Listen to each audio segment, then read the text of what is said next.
everyone, Alexa Donne here, and today I am talking about book ideas, where to get them, and also what to do with them, because you can't write every idea that you have, and it's a really good idea to stick it somewhere until you're ready to write it. But first, book ideas, where do they come from? Well, a book idea can be a lot of different things and it can come from different places, but how I think of book ideas is they are typically a higher concept hook, a character idea, a theme, or like a topic area that you want to explore, or comps, like you have a movie or a play or a musical or another book and you want to write something like in that vein with that feeling or similar themes. So you can think of these as like X meets Y. So I'm just gonna look at my movie shelf. So Black Mass meets Anastasia.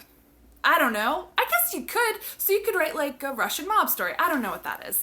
Now you know what movies I have on my shelf. But it's X meets Y. It could be XYZ in space. That's what I did. Jane Eyre in space. Mobsters in space. Cats in space. That might work for other mediums, but maybe not for a novel. I don't know what that book would be. It can also be a character who is ABC or XYZ. You want to have a character who is psychic, or a character who is thrown into a death competition in like the Hunger Games. It can also be your favorite trope kind of flipped on its head. So maybe you want to write the antidote to the love triangle. So you're deconstructing the love triangle trope, and that is how you kind of fall into your book idea. There are so many different ways to kind of approach how you come up with ideas. And everyone brainstorms in different ways, and I encourage you to embrace your style.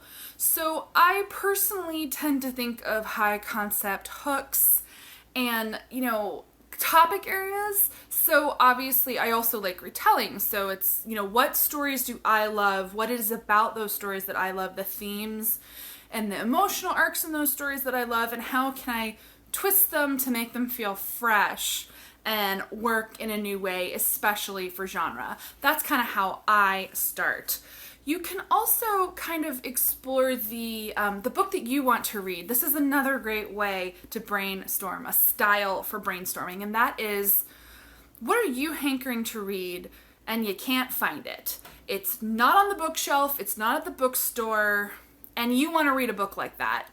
The flip of this is you should always ask yourself why that book might not be on the shelf. There are certain ideas and tropes that just don't do as well in publishing. There's a reason there are TV shows about those things and movies, visual mediums, even stage plays or musicals, but not books.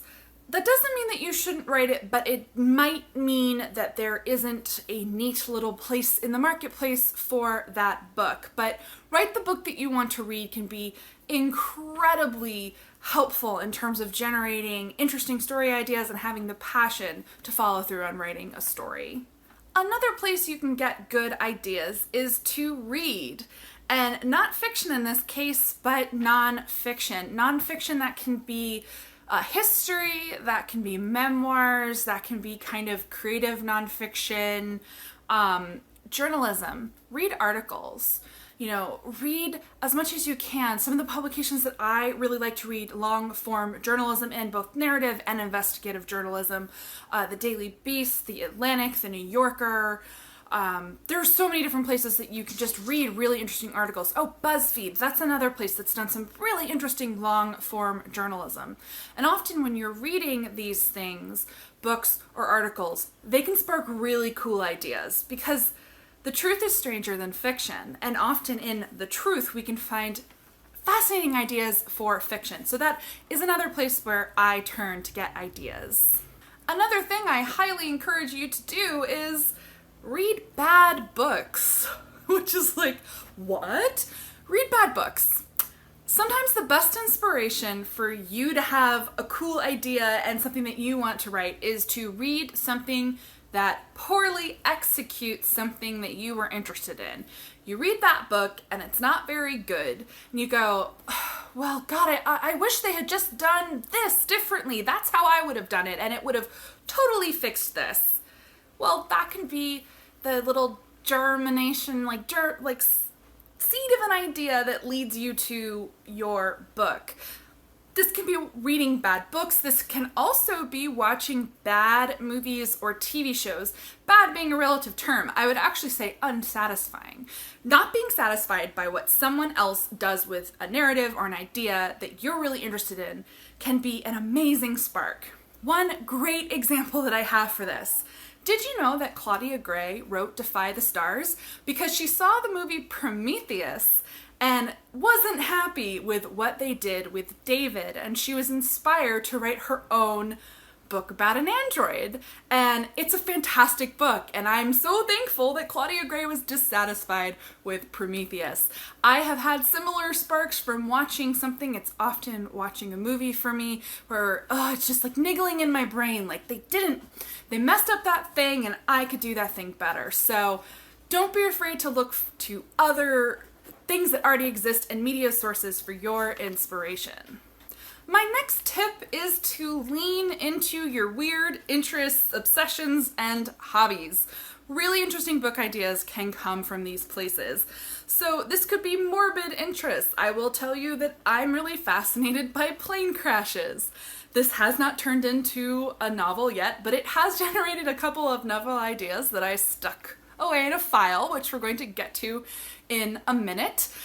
It could be that you're just fascinated with death or embalming or whatever the weird thing is. Morbid is the term that I come up with for it because I like morbid things. But your obsession with something weird could lead to some interesting dark fantasy, for example.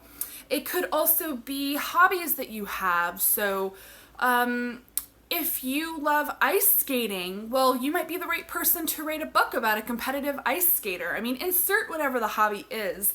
You can find interesting ways to use those things in fiction. Anything can spark an idea. It's also historical periods. If you're really fascinated by a specific historical period, this can definitely lead to ideas. And not just historical ideas. You can take things from history and use those as like the spark of an idea to write a modern story, a sci-fi story, a fantasy story that has kind of the heart of that historical thing. And then I already mentioned that twisting your favorite tropes or being meta about them or just using them can lead to all sorts of great ideas. And so that's my last tip there. Really lean into the tropes that you both love and hate. So secret identities, meet cutes, forced marriage, enemies to lovers, all of those things can spark cool book ideas, especially if you have a sense of kind of what you want to do and it's nebulous, like, I want to do a historical fantasy and I want to set it in this period and I love princesses, so what can I do with princesses? Are there secret identities? And you kind of snowball from there to generate your ideas. And then I already kind of hinted at it, talking about movies and TV and plays and musicals, books, of course. Consume a variety of media. The more you consume, the more your creative juices kind of start going and, you refill that creative well, and you're more likely to have ideas the more you consume. Then just a practical tip. I've mentioned this in a couple of videos, but my go-to for generating ideas is to take a shower. Some people go for a run or a walk, but do whatever that thing is where you get into the best brainstorming space. Not one, but two of my novel ideas that I successfully wrote. My first novel that I got an agent for and I went on submission for and it didn't sell, and Brightly Burning, which is Jane Eyre in space, both of those came from the shower. The shower is a magical place where you're just kind of ruminating on ideas or thinking about things, and all of a sudden it's like, aha, that's a good book idea. So now what do you do with your book ideas? This is the practical part of the video. I encourage you to create what I call a book idea file. For me, this is in Google Docs. It's just literally called novel ideas. And anytime I have like a spark of an idea or an X meets Y concept, anything like that, I put it into the novel idea file. Sometimes I flesh out the idea and I put details, or I write like a synopsis or a longer pitch, but sometimes it's legit just like, I want to write a retelling of this and set it here, and then I leave it there. My idea file goes back to 2008, so it's got some interesting stuff in there. The thing is, you can always keep your ideas somewhere and go back to them at any time. And very often the ideas that we have, we might not be ready to write them. It might not be the right time for us as an author. We might not have like the craft needed to write those things. They might require research that we don't have time to do, or they might just not be the right ideas for the moment, whether that's for the market or you just don't feel like writing it. So keep an idea file.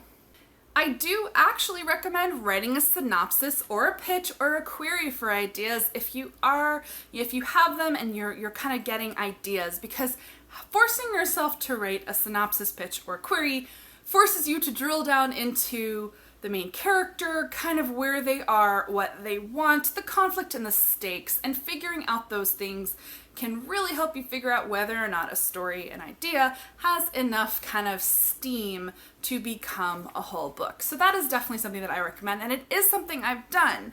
It's also super helpful for later. If you write a full pitch or synopsis of an idea, but you're not writing it now, in 3 years you're going to thank yourself, because you're going to open it up and go, oh, I'm more clever than I thought I was. I would have completely forgotten that. I'm so glad I wrote down what my general idea or my plan was, because now I have it sitting right here.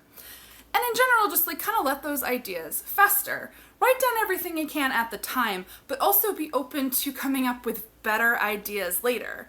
I came up with Jane Eyre in Spades 2 years before I actually wrote it, and the first pitch synopsis thing that I wrote is not the book that exists now, because when I went back to it 2 years later, I read over what I had, and I had like 2/3 of the book kind of synopsized out, if that's a verb, but when I went back to it, that's when I was like, oh wait, no, I'll do this, and then I'll do this, and then it was like magic, and I knew that I was ready to write it. So don't be afraid to let those ideas kind of sit.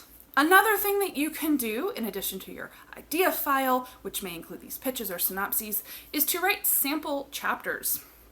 Write 1 or 2 chapters of the idea that you have to kind of get a feel for the voice or the character or where you might take it.